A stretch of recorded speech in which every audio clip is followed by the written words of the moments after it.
Selamat petang saudara-saudari di dalam Tuhan.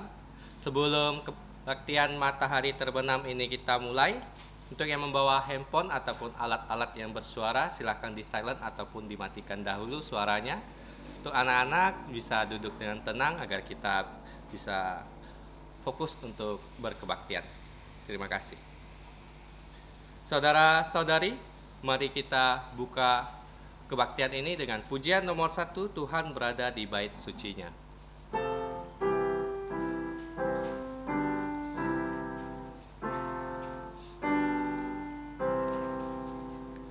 Tuhan berada di bait sucinya.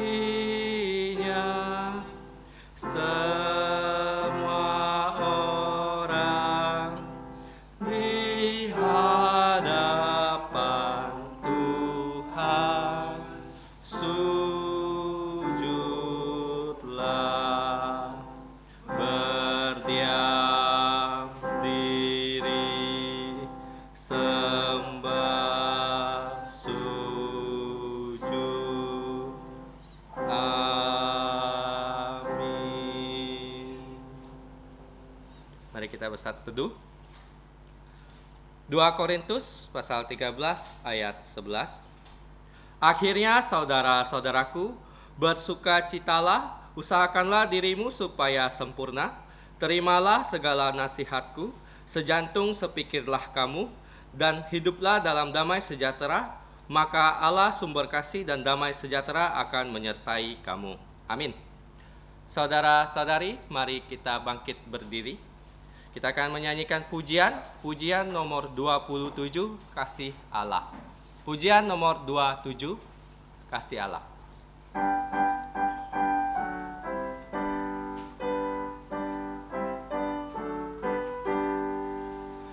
Kasih Allah amat besar yang tak dapat kulukiskan, lebih tinggi dari bintang, lebih dalam dari lautan.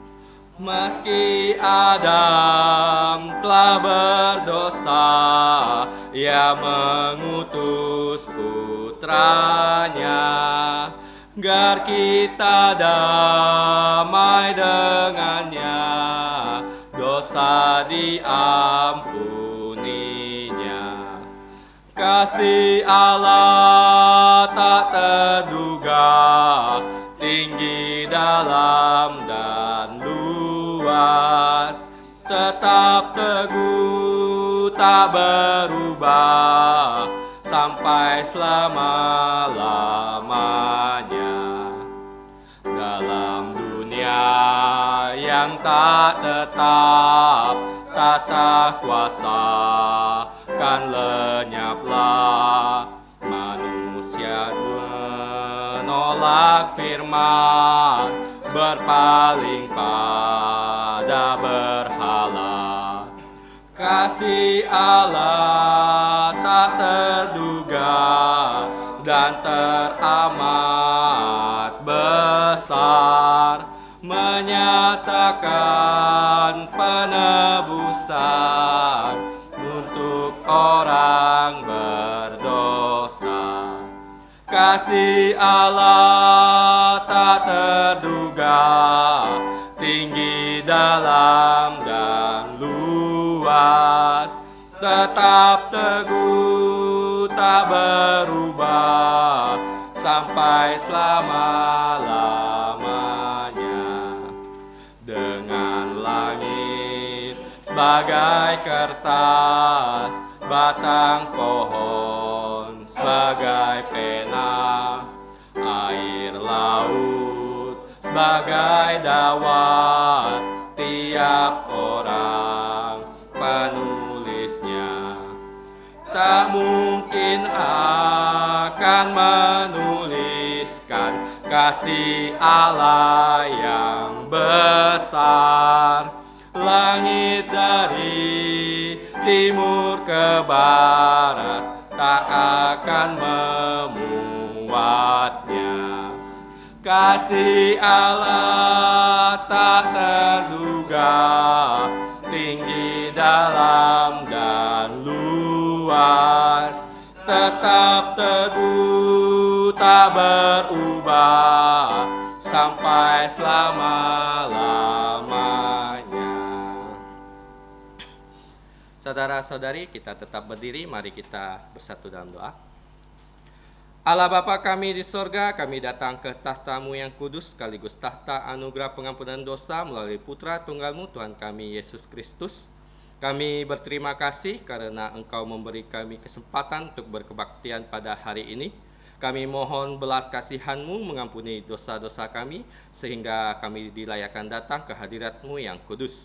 Mohon Roh-Mu menyertai kami, sehingga kami dapat menyembah Engkau sesuai dengan kebenaran firman-Mu, supaya setiap acara kebaktian ini berkenan kepadamu dan hanya untuk memuliakan Engkau dan Putra-Mu dan Roh-Mu yang kudus.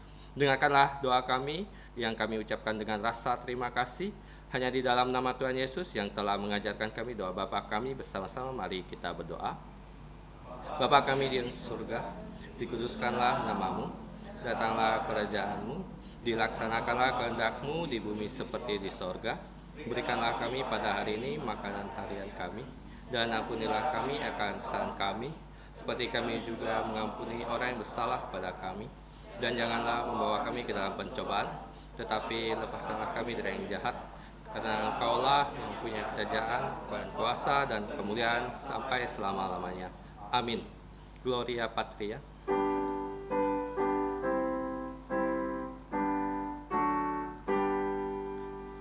Hormat diberi untuk Bapa, Putra, dan Roh Kudus, dari mula sampai sekarang dan seterusnya,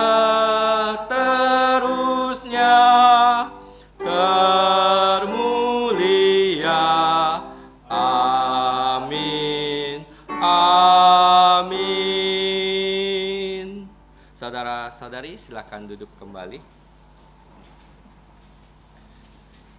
Selanjutnya mari kita membuka Alkitab kita yang diambil dari 2 Korintus pasal 13 ayat 1 sampai 13. Kita akan baca secara bertanggapan. Dan 3 ayat terakhir, ayat 11, 12, 13 kita akan baca bersama-sama. Jika saudara-saudari yang menggunakan Alkitab di handphone, itu berarti sampai 14.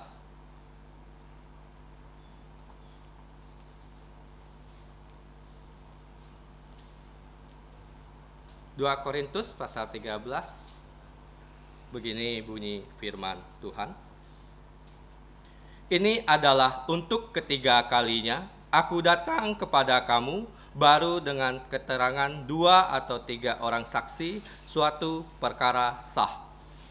Kepada mereka yang di masa yang lampau berbuat dosa, dan kepada semua orang lain telah kukatakan terlebih dahulu, dan aku akan mengatakannya sekali lagi, sekarang pada waktu aku berjauhan dengan kamu, tepat seperti pada waktu kedatanganku kedua kalinya, bahwa aku tidak akan menyayangkan mereka pada waktu aku datang lagi. Karena kamu ingin suatu bukti bahwa Kristus berkata-kata dengan perantaraan aku, dan ia tidak lemah terhadap kamu, melainkan berkuasa di tengah-tengah kamu. Karena sekalipun ia telah disalibkan oleh karena kelemahan, namun ia hidup karena kuasa Allah.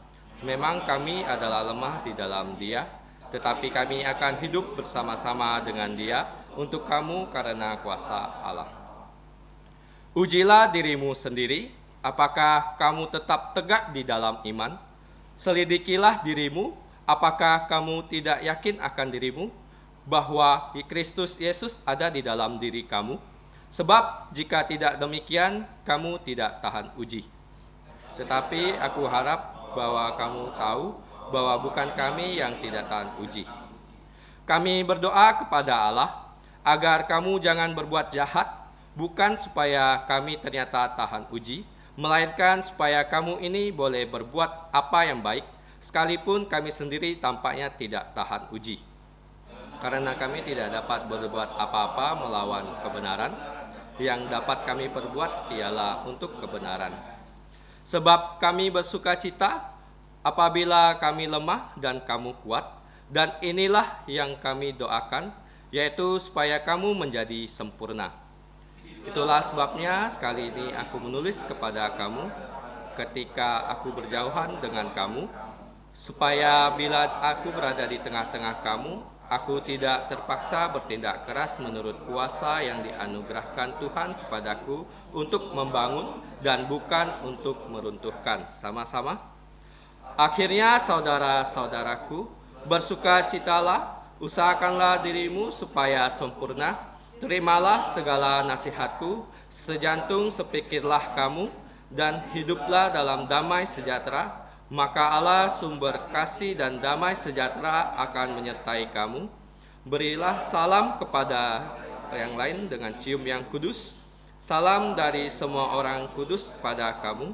Kasih karunia Tuhan Yesus Kristus dan kasih Allah dan persekutuan Roh Kudus menyertai kamu sekalian. Amin. Saudara-saudari, puji Tuhan untuk bacaan bertanggapan dan bacaan bersama-sama yang kita bacakan. Selanjutnya, mari kita menyanyikan pujian nomor 116, Kasih Penebusan. Pujian nomor 116, Kasih Penebusan.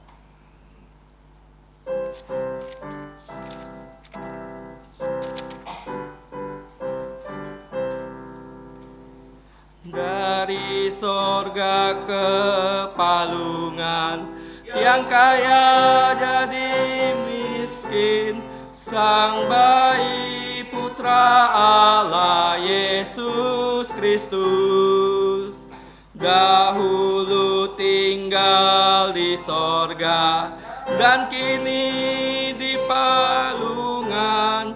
Bagiku dan kau ya korban hidupnya, kasih penebusan selama-lamanya, kasih penebusan tak berhenti. Ku memuji sampai akhirnya zaman, aku menyembahkan kasih besarnya. Ya Allah Maha Pengasih, tak seorang mengenalnya. Yesus Putra Manusia, Kristus Tuhan, Dia mencariku yang sesat, kasih-Nya menyentuhku. Sang Bayi Yesus penguasa hidupnya, kasih penebusan selama-lamanya, kasih penebusan tak berhenti. Ku memuji sampai akhirnya zaman, aku menyembahkan kasih besarnya. Selanjutnya, saudara-saudari, mari kita lihat ayat hafalan yang terdapat di buletin yang diambil dari 2 Korintus pasal 13 ayat 13. Kita akan membacanya sebanyak 3 kali dan yang terakhir kita akan menghafalkannya. Mari kita baca bersama-sama. 3, 2, 1. 2 Korintus pasal 13 ayat 13.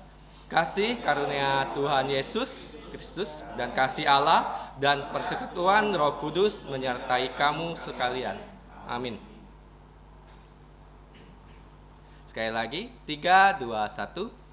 2 Korintus pasal 13 ayat 13. Kasih karunia Tuhan Yesus Kristus dan kasih Allah dan persekutuan Roh Kudus menyertai kamu sekalian. Amin.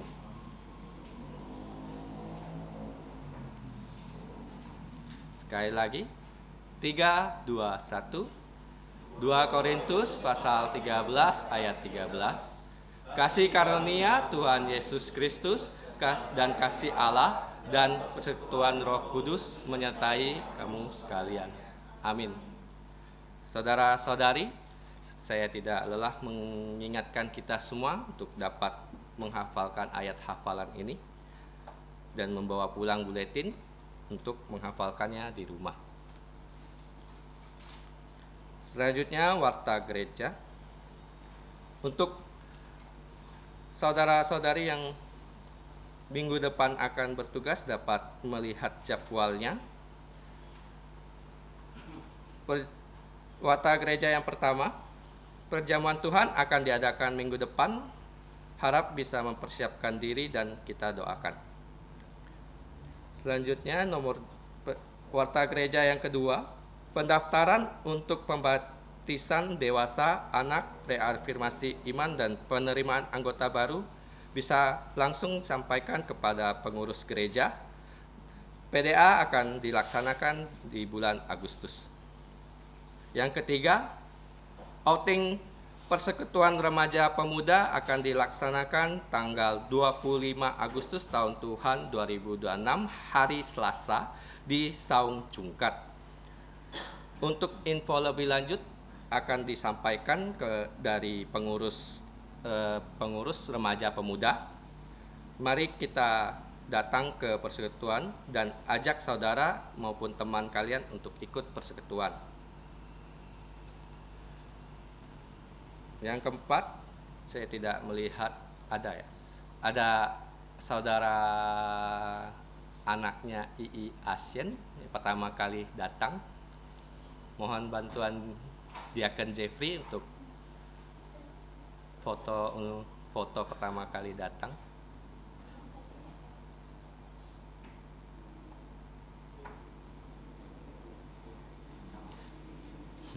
Kami menyambut dengan senang. Semoga tiap minggu bisa rutin berkebaktian. Selanjutnya kita akan menjalankan persembahan. Untuk kantong persembahan akan dibawakan oleh saudari PI Elizabeth. Sambil menjalankan persembahan, mari kita menyanyikan pujian nomor 326, Jadikan Aku Saluran Berkat.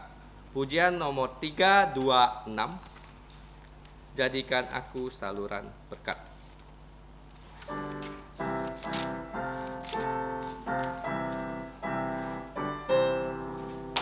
Di dalam dunia yang penuh liku, banyak yang keluh kesah, bawa terangnya ke tempat gelap itu, yang susah dihiburkan. Jadikan aku saluran berkat dan pemancar kasih Kristus. Dengar doaku dan jadikanku saluran berkat untuk umatnya. Beritakan tentang kasih Tuhanmu, tentang pengampunannya. Bawalah mereka kepadanya dengan saksi hidupmu. Jadikan aku saluran berkat dan pemancar kasih Kristus.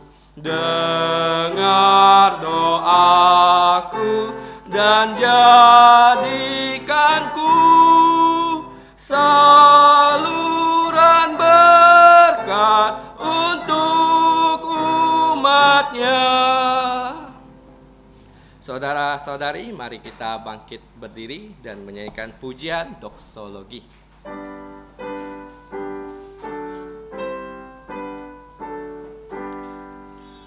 Puji Allah sumber berkat, puji Dia semua ciptaannya,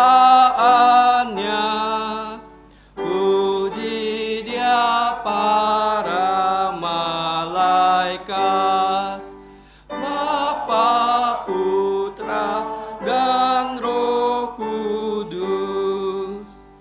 Amin. Mari kita berdoa. Bapa kami di sorga, kami menyerahkan persembahan kami, kiranya Engkau berkenan menerimanya. Pakailah persembahan ini untuk kemuliaan nama-Mu dalam pelayanan dan perluasan kerajaan-Mu di muka bumi. Berkatilah saudara-saudari yang telah membawa persembahan ini, khususnya anak-anak-Mu yang uangnya berasal dari orang tua mereka, supaya semua keluarga kami dapat percaya Tuhan Yesus dan diselamatkan. Ajarlah kami melayani Engkau sebagai korban hidup yang memuliakan nama-Mu. Demikianlah kami berdoa dan berterima kasih hanya di dalam nama Tuhan Yesus. Amin. Silakan duduk.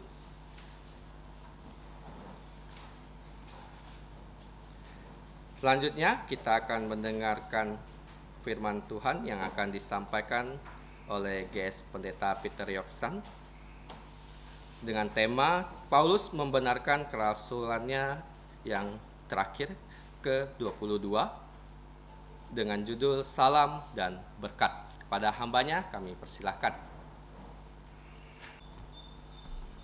Saudara-saudari di dalam Tuhan Yesus Kristus yang dikasihi oleh Tuhan dan juga saya kasihi, selamat petang. Mari kita membuka kembali firman Tuhan dari surat 2 Korintus pasal yang terakhir. Kita akan membaca bersama-sama ya dari ayat yang ke-11 sampai ayat yang ke-13 dan ditutup dengan kata amin. Kalau di Alkitab yang tercetak ada yang 13 dan 14. TB1 13, TB2 13 ya. Mari kita baca bersama-sama. 3, 2, 1. Akhirnya saudara-saudaraku, bersukacitalah, usahakanlah dirimu supaya sempurna, terimalah segala nasihatku, sejantung sepikirlah kamu, dan hiduplah dalam damai sejahtera, maka Allah, sumber kasih dan damai sejahtera akan menyertai kamu. Berilah salam seorang kepada yang lain dengan cium yang kudus. Salam dari semua orang kudus kepada kamu. Kasih karunia Tuhan Yesus Kristus dan kasih Allah dan persekutuan Roh Kudus menyertai kamu sekalian. Amin. Mari kita berdoa. Bapa kami di surga, kami bersyukur karena kami diberi kesempatan kembali untuk membaca firman-Mu. Kami perlu pertolongan-Mu untuk menyucikan kami dengan darah Yesus agar Roh-Mu dapat kembali menaungi kami dan kami dapat mengerti firman-Mu, menjadi pelaku dan pewarta firman-Mu untuk memuliakan nama-Mu. Dengarkan doa kami Bapa, dalam nama Tuhan Yesus kami berterima kasih dan berdoa. Amin. Nah, kita tahu kitab Perjanjian Baru itu terdiri dari 27 kitab. Perjanjian Lama 39. 39, 3 kali 9 sama dengan 27. Gampang ingat ya. 39 tambah 27 sama dengan 66. Nah, jangan lupa ya, Perjanjian Baru itu bagaimana membaginya. Yang tadi kita baca itu surat, ya, bukan Injil ya. Jangan sebut Injil Kolose, ya, surat Kolose. Nah, Injil itu ada 4, masih ingat? Matius, Markus, Lukas, Yohanes. Mengapa 4? Sudah ditentukan. Di kitab apa tuh? Yehezkiel 1 ayat 10. Di mana Yesus Kristus akan sebagai raja, lambangnya singa, Yesus Kristus sebagai budak, Injil Markus lambangnya lembu, sapi, banteng untuk membajak. Kemudian Injil Lukas, Yesus Kristus sebagai putra manusia, putra Allah menjadi putra manusia, lambangnya adalah wajah manusia. Yang terakhir, Injil Yohanes, lambangnya adalah burung elang. Yesus Kristus adalah Tuhan. Jadi 27 kitab perjanjian baru itu terdiri dari 4 Injil. Kenapa Injil? Injil adalah kabar gembira bahwa Raja kita, Yesus Kristus, sudah menang atas maut. Kabar gembira. Dengan tubuh mulia yang sekarang dia miliki satu-satunya di sorga, dia berjanji, kalau dia datang kembali, dia akan beri kita tubuh mulia. Tubuh yang tidak akan sakit lagi. Ya, walaupun ada abu asap seperti sekarang, tubuh mulia tidak akan pernah sakit. Tidak pernah bersalah, tidak pernah berdosa, dan seterusnya. Itulah Injil, ya, kabar gembira. Nah, kemudian setelah itu ada Kisah Para Rasul. Itu adalah buku sejarah. Buku apa? Sejarah, ya. Nah, di Alkitab ada 3 kitab yang tidak ada kata amin. Perjanjian baru. Apa saja itu? Injil semuanya ada amin, ya. Matius ditutup dengan amin, Markus, Lukas, Yohanes, semuanya ada amin. Nah, Kisah Rasul itu tidak ada kata amin. Mengapa? Karena Kisah Para Rasul itu kesaksian orang percaya. Yesus mendirikan gerejanya dengan pimpinan Roh Kudus kepada para rasul dan menulis perjanjian baru. Terus itu berlangsung mendirikan gereja di seluruh dunia. Selalu ada gereja berdiri ketika orang menerima Injil. Jadi kisah-kisah itu belum selesai. Belum apa? Belum selesai. Termasuk kita sekarang berkebaktian. Kita datang berkebaktian pagi, berkebaktian malam, itu dicatat, ya, oleh Roh Kudus. Tidak ada catatannya. Belum selesai, terus berlangsung di seluruh permukaan bumi. Nah, kemudian kitab yang tidak ada amin, ada 2 kitab, yaitu kitab Yakobus. Kita tidak tahu kenapa tidak ada amin, ya. Bahkan tidak ada yang namanya doa berkat di situ, dan surat 3 Yohanes. Nanti kita kalau sampai di surga bisa tanya pada Tuhan Yesus, mengapa ini Yakobus dan Yohanes ketiga tidak ada kata amin. Nah, sedangkan 4 Injil, 1 buku sejarah, sisanya 22 kan? 22 itu mulai dari Roma sampai Wahyu kita bisa sebut sebagai surat. Sebagai apa? Surat, ya. Surat dari siapa? Surat yang ditulis oleh pertama Rasul Paulus. Kemudian ditulis oleh Yakobus, oleh Yudas, oleh Yohanes dan Petrus. Ya, ada 5 orang, ya, penulis surat. Nah, Ibrani itu orang berkata penulisnya adalah Rasul Paulus. Nah, kalau kita berbicara tentang surat, nah surat yang tadi pagi kita pelajari Kolose. Suratnya itu dikatakan, ya, pada pasal 4, Titikus dan Onesimus akan datang kepada kamu, dan mereka ini akan memberitahu kepada kalian tentang keadaan kami. Artinya ada hal-hal yang Paulus tidak bisa tulis ke dalam surat. Kenapa begitu? Karena surat itu terbatas. Terbatas. Ada hal yang perlu dikomunikasikan secara lisan kepada gereja di Kolose yang dipercayakan kepada Titikus, bahkan Onesimus. Nah, kita sudah sampai pada penghujung pelajaran surat 2 Korintus. Nah, surat 2 Korintus penghujungnya itu ayat 13 dalam terjemahan yang saya miliki di sini disebut anugerah Tuhan Yesus Kristus dan, ya, kamu perhatikan ada kata dan, ya. Dan, ya. Kalau bahasa Indonesia tuh tidak umum, ya. Biasanya Bapa dan anak, dan tidak ada dan, ya. Biasanya Bapa, anak dan cucu.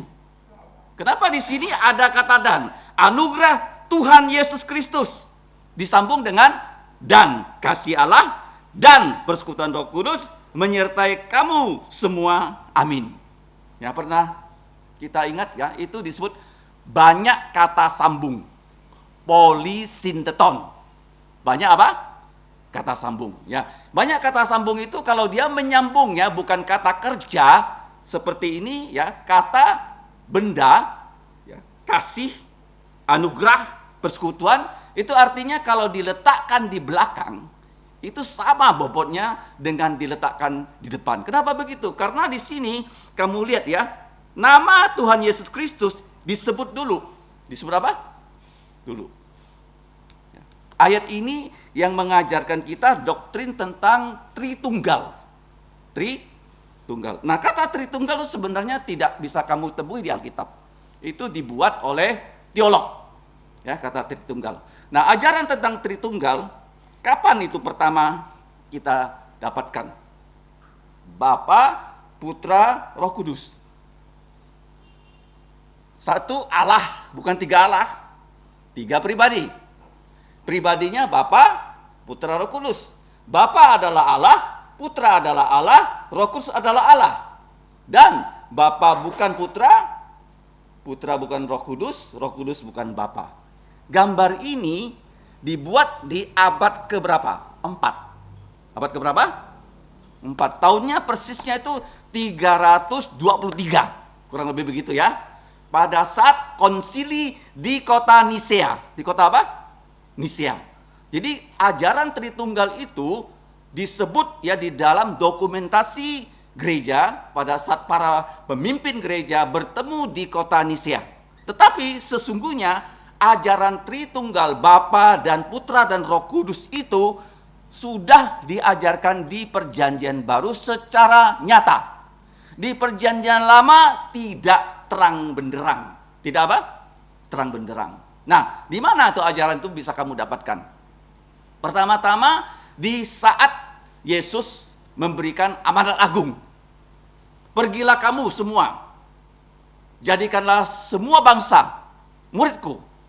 Kemudian baptislah mereka, kalau mereka percaya, di dalam nama Bapa dan Putra dan Roh Kudus. Dan ajarlah mereka melakukan segala sesuatu yang kuperintahkan kepada kamu, dan aku akan menyertai kamu senantiasa di setiap zaman. Ya, zaman dulu, zaman Covid, sekarang menjadi zaman now. Yesus selalu menyertai kita. Ditutup dengan amin. Itu ajaran pertama tentang Allah Bapa, Allah Putra, Allah Roh Kudus.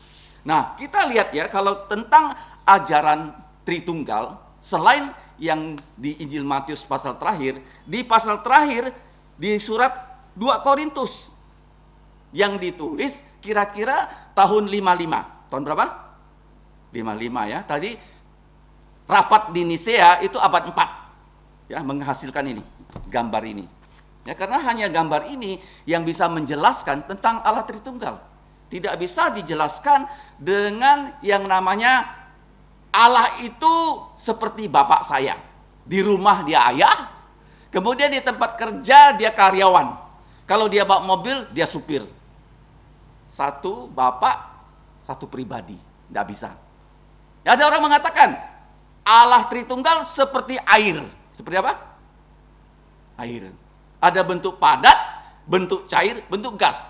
Tidak bisa juga. Hanya gambar ini yang bisa menjelaskan tentang Allah Tritunggal. Nah, nanti kita lihat ya, di dalam 1 Yohanes 5 ayat 7 juga dikatakan, di surga ada 3 yang bersaksi, Bapa, Firman, dan Roh Kudus, ketiganya adalah satu. Mengapa satu? Kalau kita berbicara tentang Tritunggal, itu ada 2 E. 2 apa? 2 E ya. Yang pertama esensi. Apa? Esensi. Esensinya sama. Sama-sama tahakwa. Apa tahakwa? Maha tahu, maha hadir, maha kuasa. Sama. Bapa maha tahakwa, Putra maha tahakwa, Roh Kudus maha tahakwa. Ini esensi apa? Tidak ada Allah kelas 2. Seperti yang diajarkan oleh saksi sesat Yehova, Yesus itu bukan Allah, tapi diangkat jadi Allah. Itu adalah penghujatan. Jadi esensinya sama. Sama-sama apa? Tahakwa. Mazmur 139. E pertama ya. E kedua apa? Ekonomi. Apa? Ekonomi ya. Esensi dan ekonomi. Ekonominya Bapa punya rencana. Terus Putra pelaksana, Roh Kudus ya, mendorong kita untuk percaya kepada Yesus dan Bapa. Paham ya? Secara apa? Ekonomi ya. Dapat disusun begitu. Nah, kita melihat memang surat itu ciri khas zaman Roma, zaman Yunani berbeda dengan zaman sekarang. Nah, saya pernah menerima sebuah amplop ya. Isinya bukan surat tapi uang ya.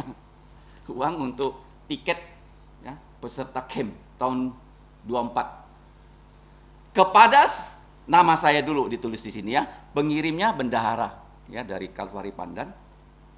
Nah, zaman sekarang penerima surat itu ditulis besar-besar di sini kan. Kalau zaman dulu berbeda, pengirim suratnya di sini dan penerima suratnya di sini.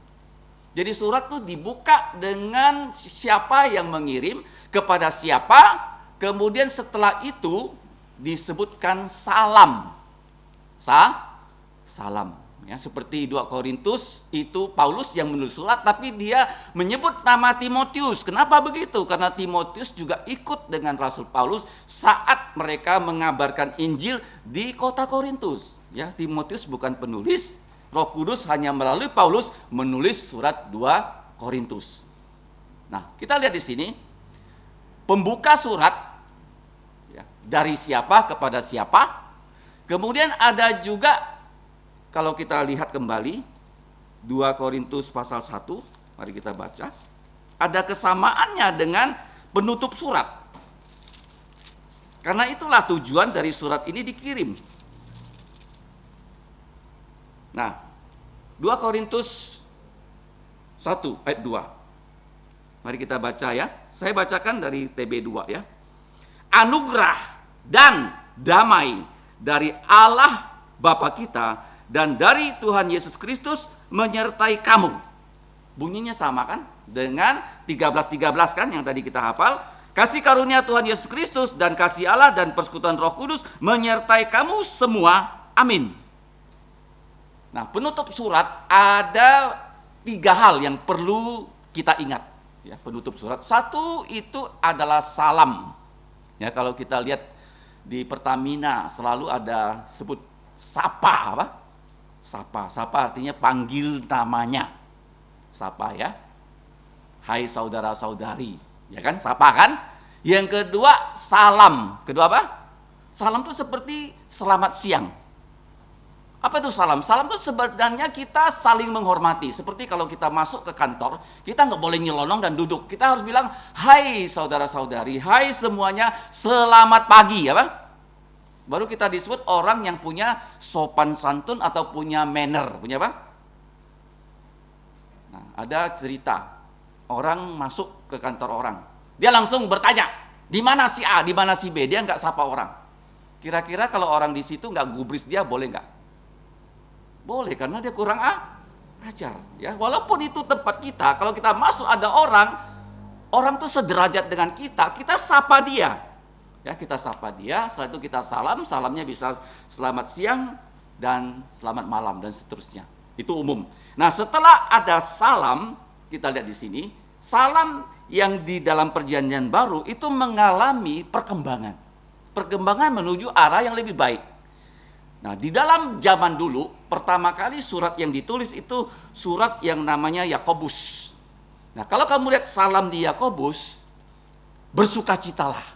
Karena di zaman dulu, salam orang bertemu dengan orang itu adalah kaire. Kaire itu dari kata bahasa Yunani.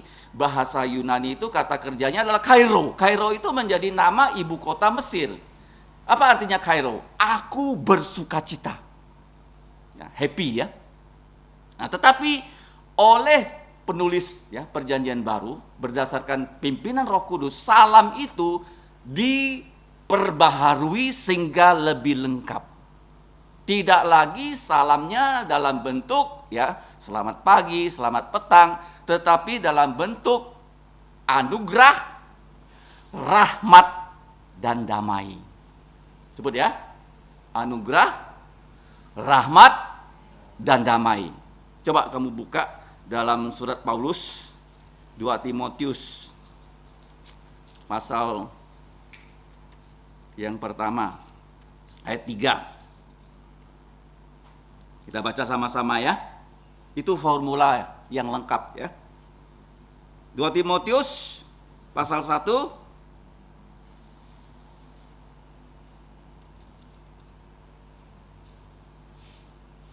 ayat yang kedua. Mari kita baca. 1, 2, 3.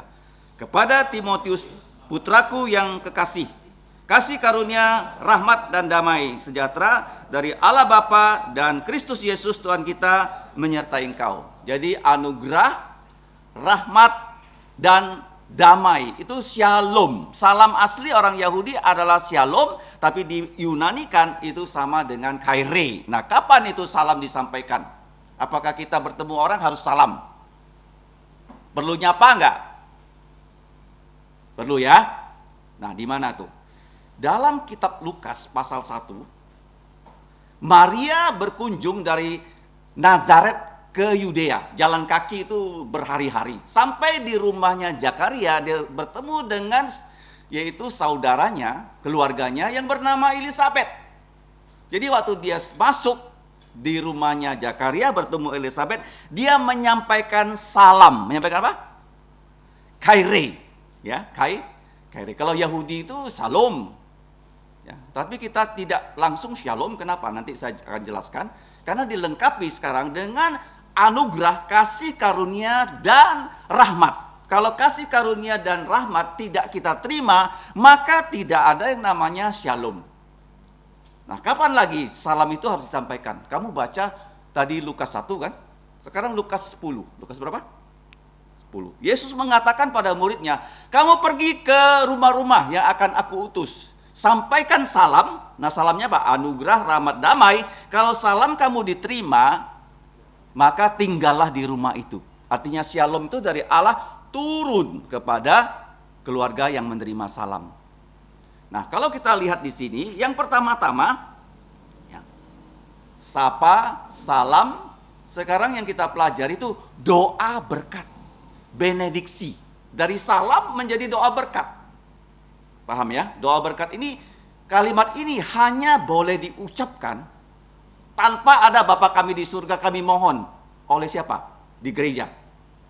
Oleh seorang hamba Tuhan yang sudah ditabiskan. Ya, bahkan ada gereja mereka tidak angkat tangan. Ya, bisa kita lihat di firman Tuhan itu sebenarnya angkat tangan dan angkat tangan. Yang kedua ada gereja yang begini saja. Waktu dia mengucapkan kalimat ini. Tapi kalau kita lihat waktu Yesus naik ke sorga, apa yang Yesus lakukan? Diangkat dua tangannya loh.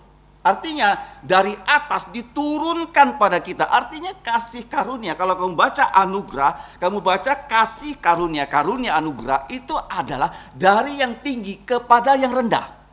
Dari yang apa? Nah, yang tinggi itu bukan orangnya tinggi, tapi dia menyampaikan sumbernya dari Tuhan Yesus Kristus kepada kita yang mau percaya kepadanya. Itu maju dulu anugerah.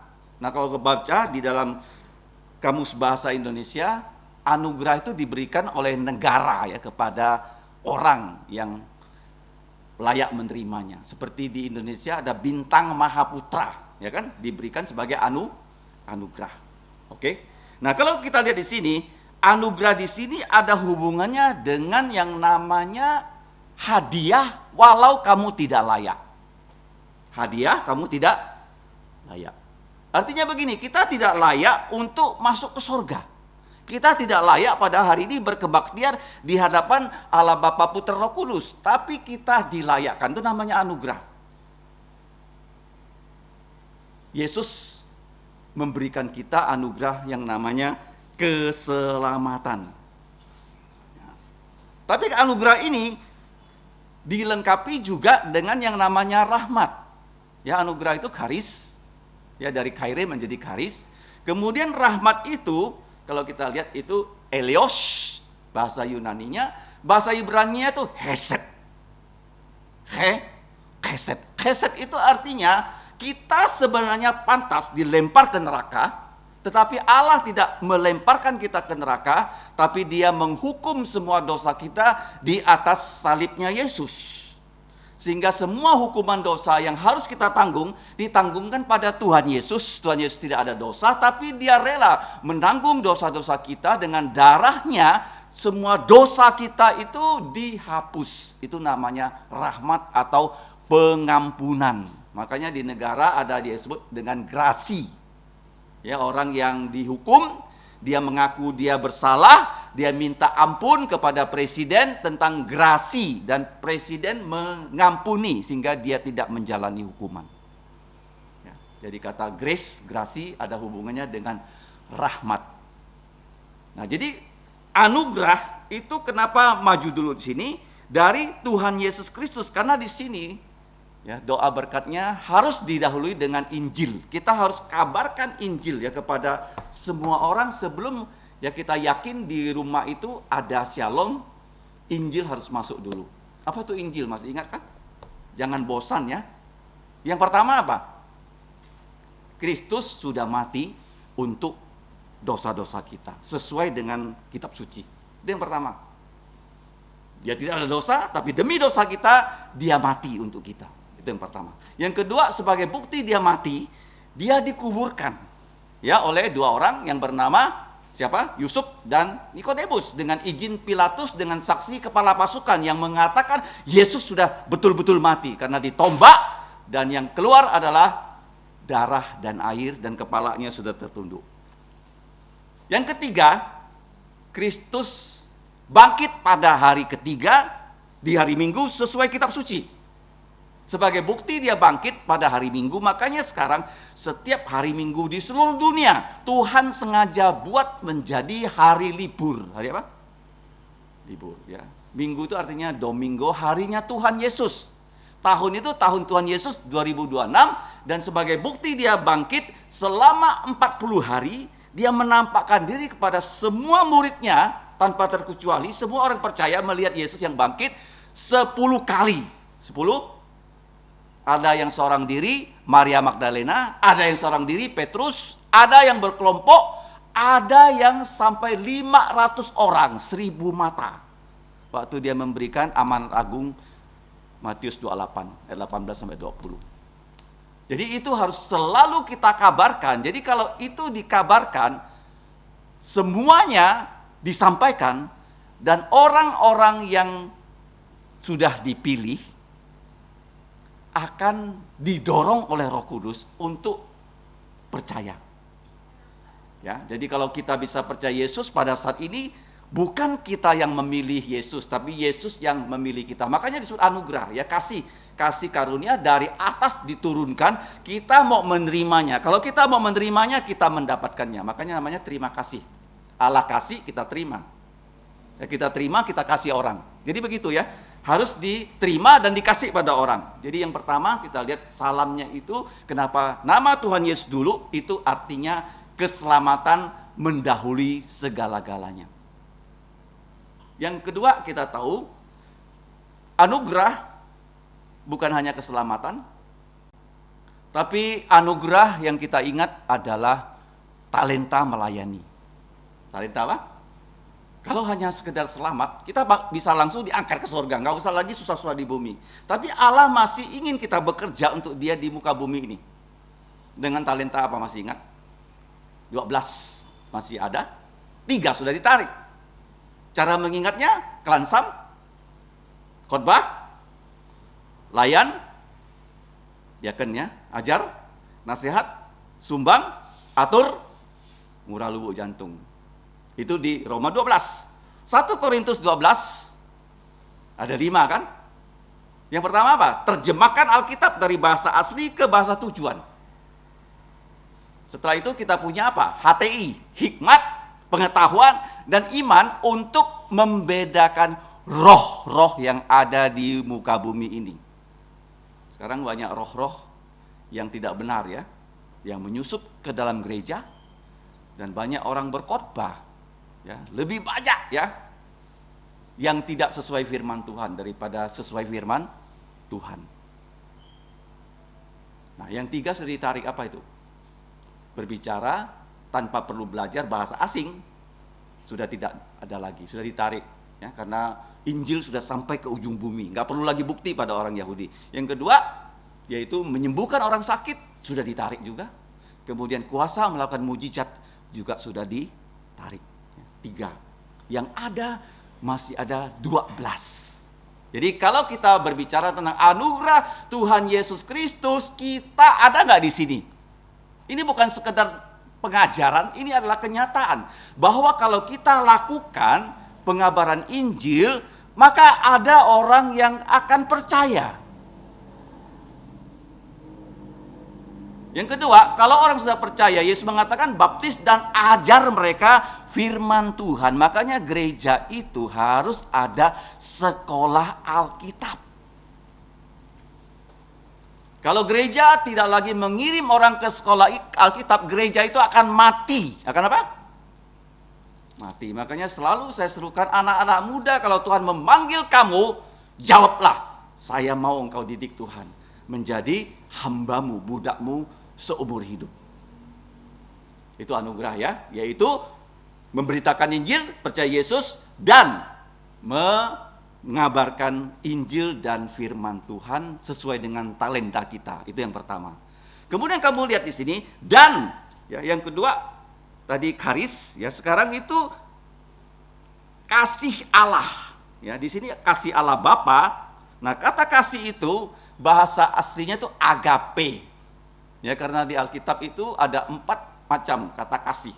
Yang pertama agape, kasih dari Allah. Yang kedua phileo, biasanya kasih persaudaraan. Yang ketiga itu storge.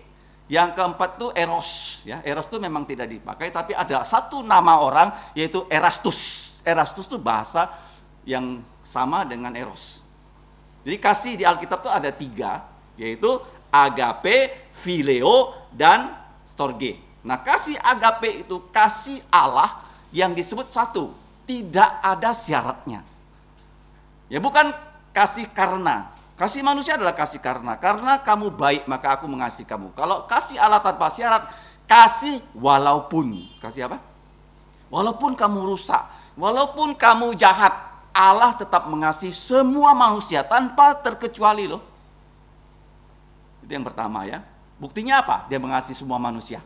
Dia memberikan hujan kepada semua manusia. Dia memberikan udara yang sama secara umum.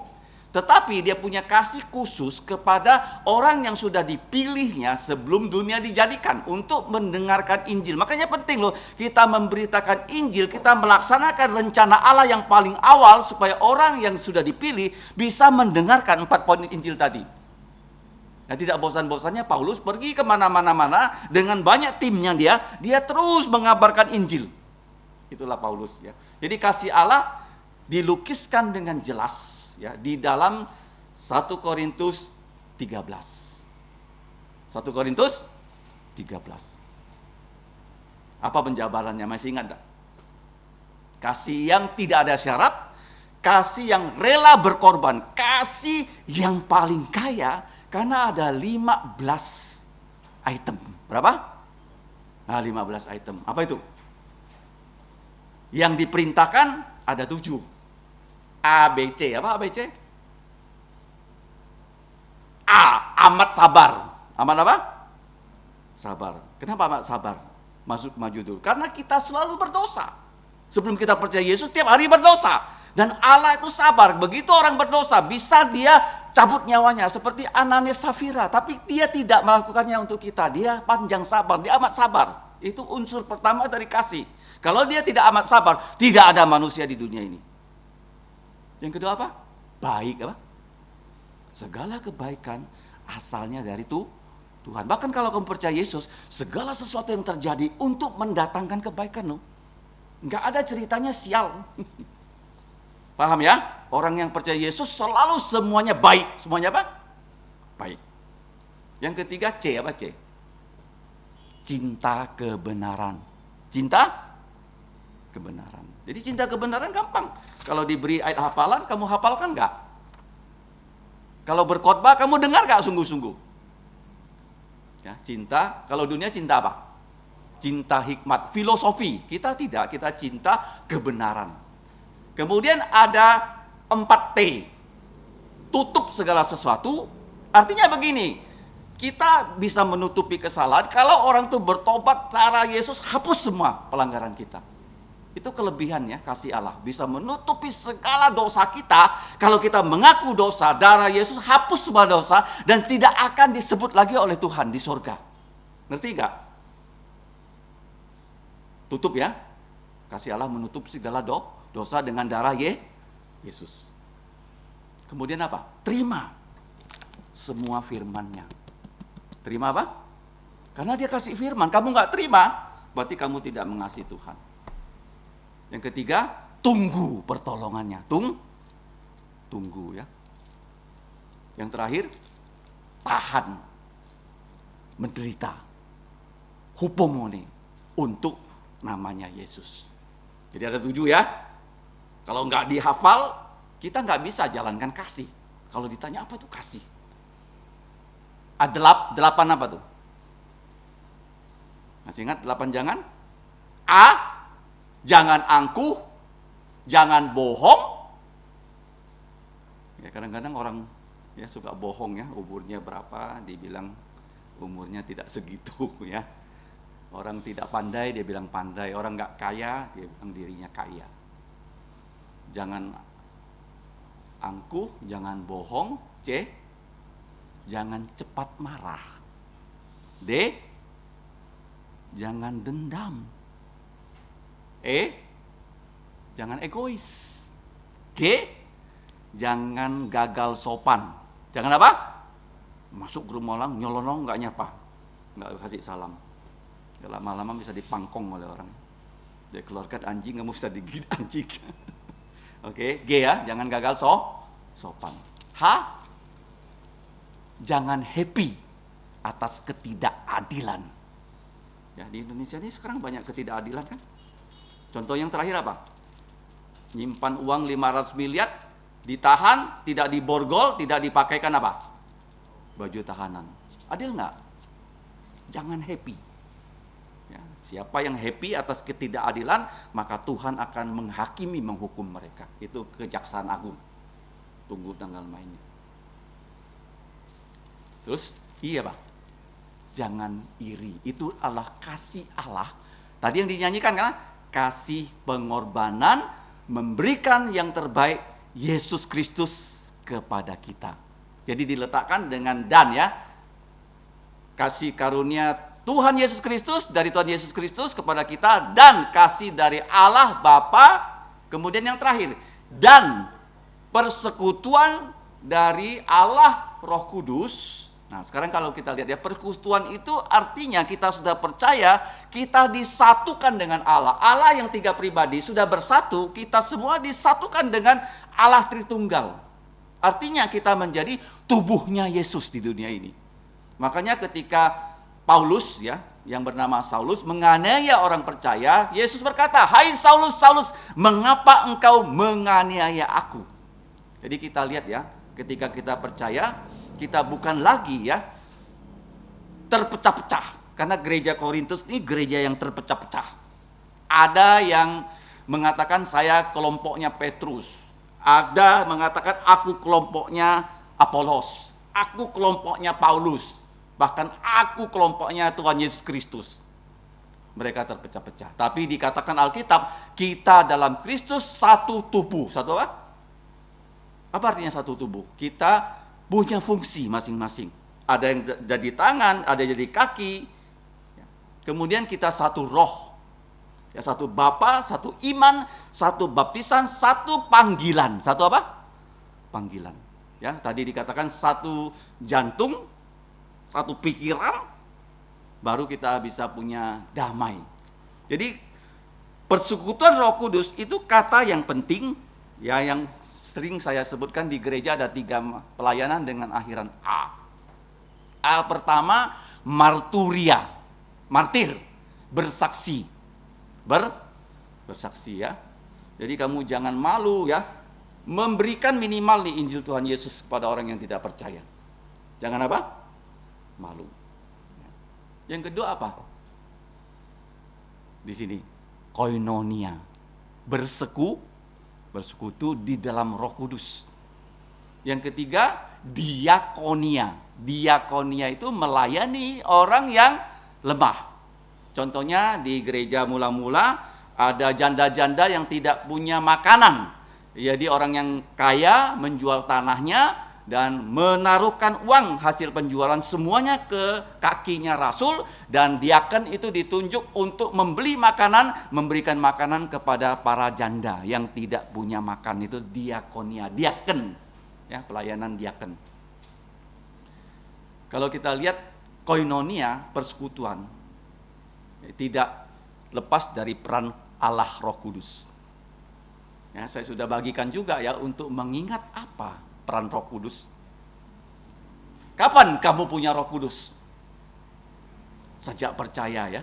Yesus membaptis kita dengan Roh Kudus waktu kita percaya. Kalau tidak ada Roh Kudus, kita nggak bisa percaya.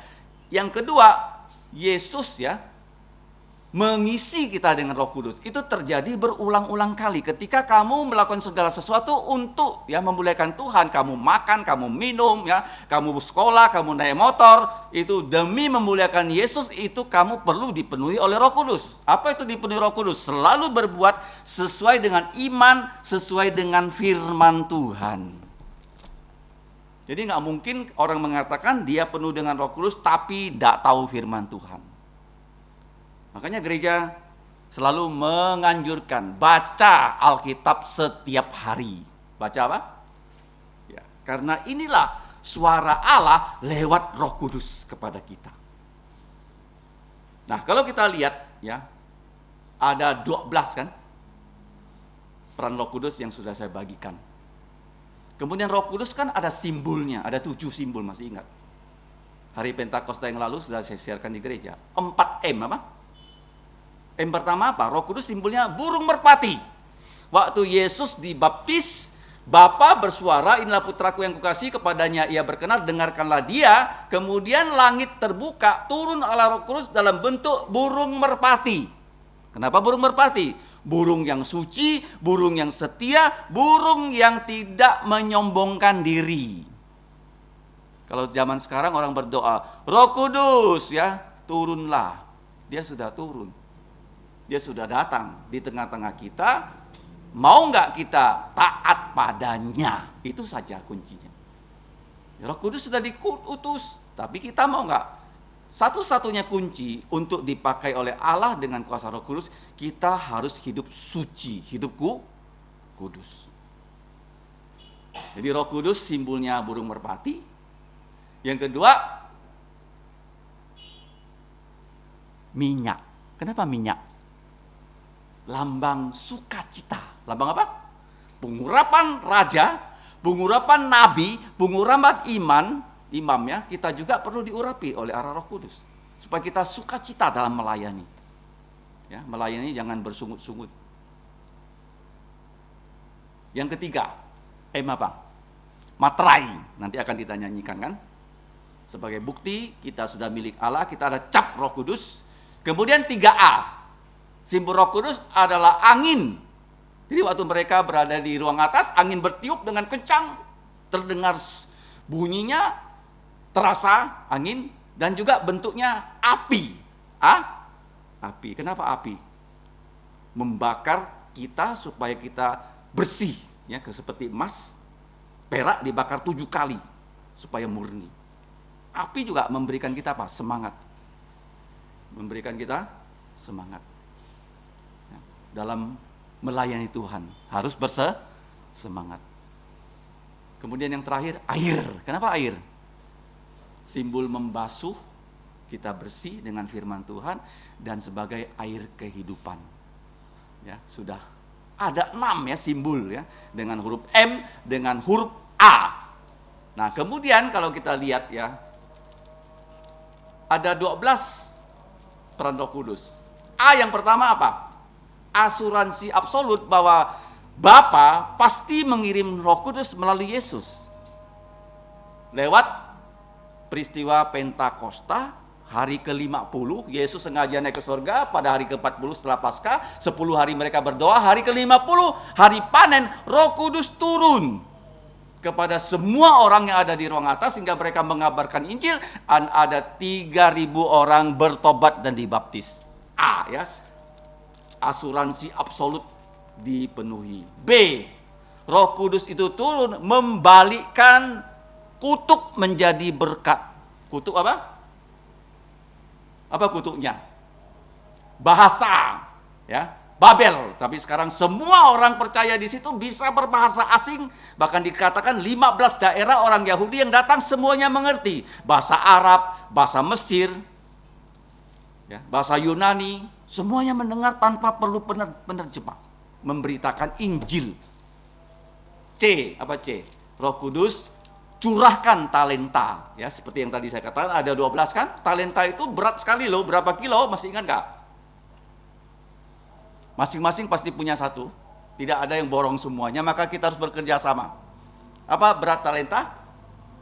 35 kilogram. Kalau emas, ya, itu 5 juta euro, 100 miliar. 100 apa? 1 talenta loh, seperti khotbah. Apa yang paling berharga di dunia ini? Talenta dari Yesus. Ya, melalui Roh Kudus. Kamu bisa melayani, itu talenta. Nah, bagaimana kamu tahu talenta kamu? Kamu harus ikut melayani, baru nanti Tuhan akan mengatakan itulah talenta kamu. Seperti Yohanes Markus, waktu dia pertama melayani, ya dia sebagai pembantu, dia nggak tahan, disuruh ambil air, disuruh ngepel, dia lari. Tapi setelah itu Markus dididik lagi, dia menjadi penulis Injil di bawah bimbingan Petrus dan Roh Kudus. Ya, talenta. Ya, curahkan talenta. D, apa D? Mari lihat ya di kiriman saya. Apa D? Apa? Apa Michael? Dinamis. Kalau kamu punya Roh Kudus, kamu tidak akan takut. Seperti Stefanus, ya, dia bersaksi kalau dia tidak ada Roh Kudus, dia takut karena akan dilempari batu. E, ekspansi Injil kerajaan sorga. E. F, apa fitur Roh Kudus?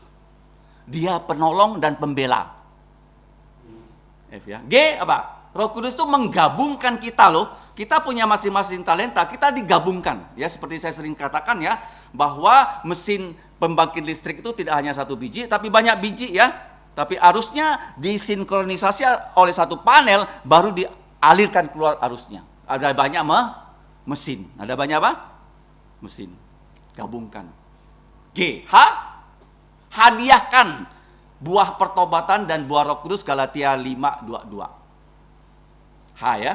I, insapkan dunia akan dosa dan penghakiman. Kenapa kita percaya? Kita insap akan ada penghakiman, penghukuman dan dosa.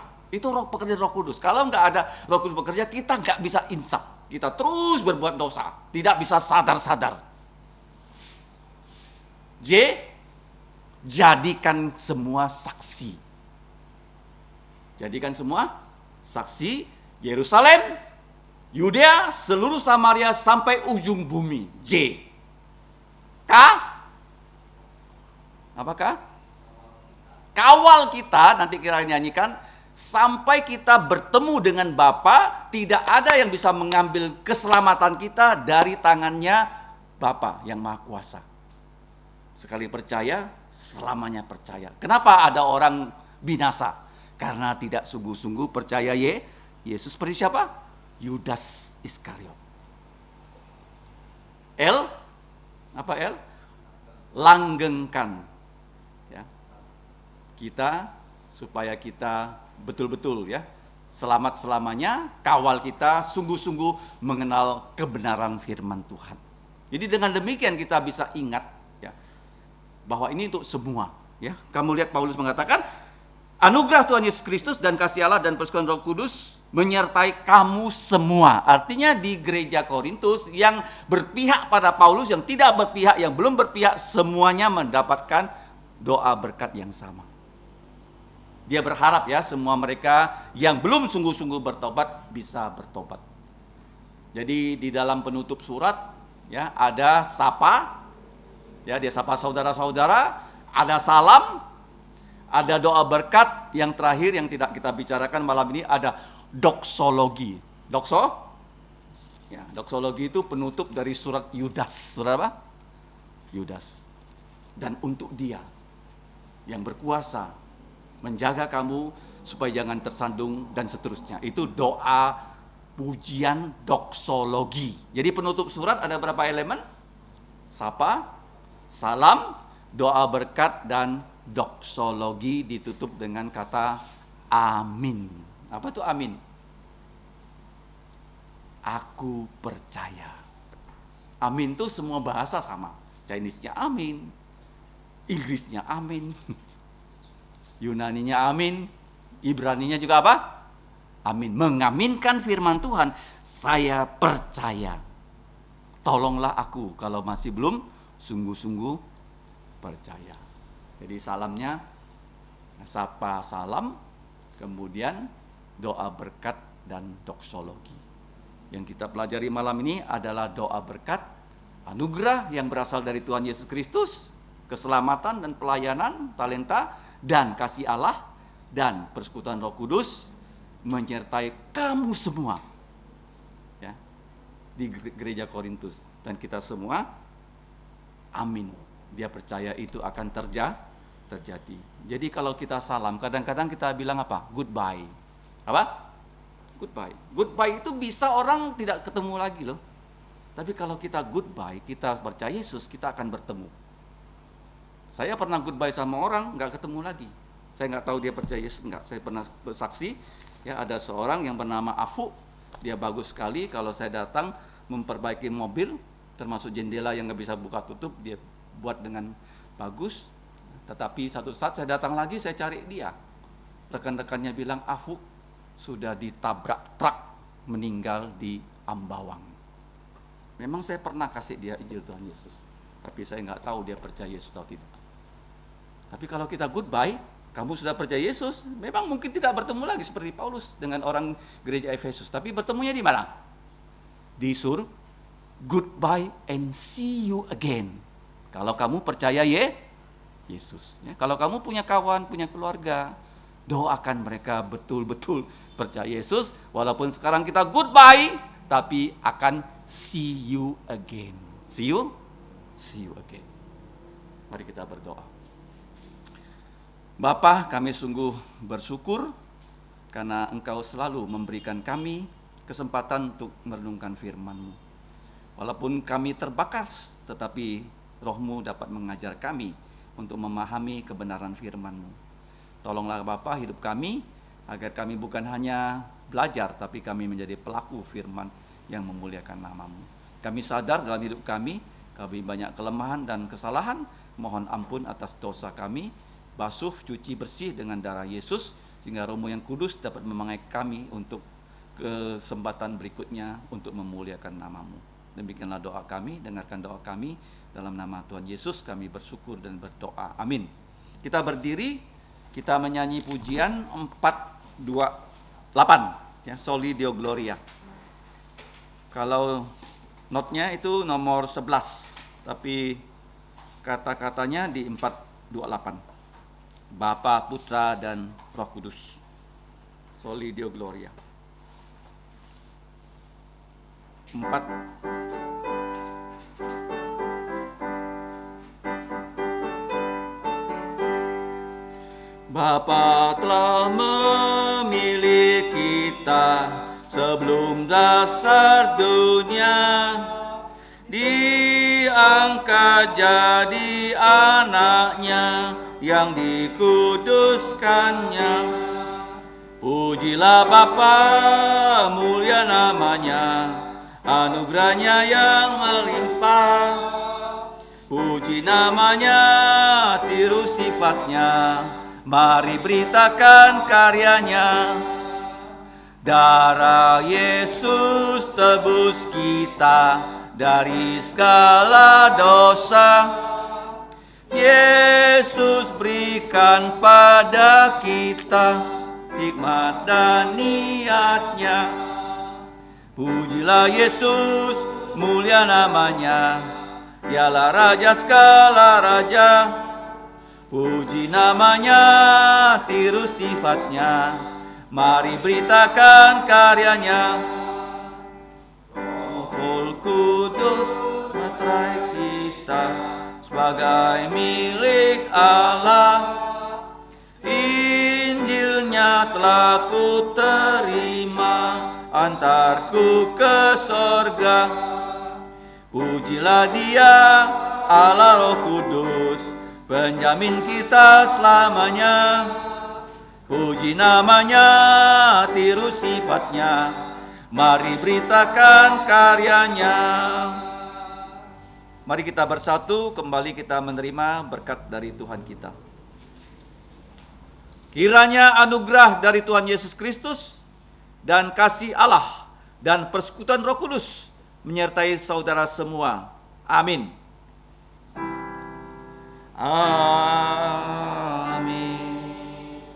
Amin. Amin. Amin. Silakan duduk, doa teduh. Tuhanmu memberkatimu dan melindungimu.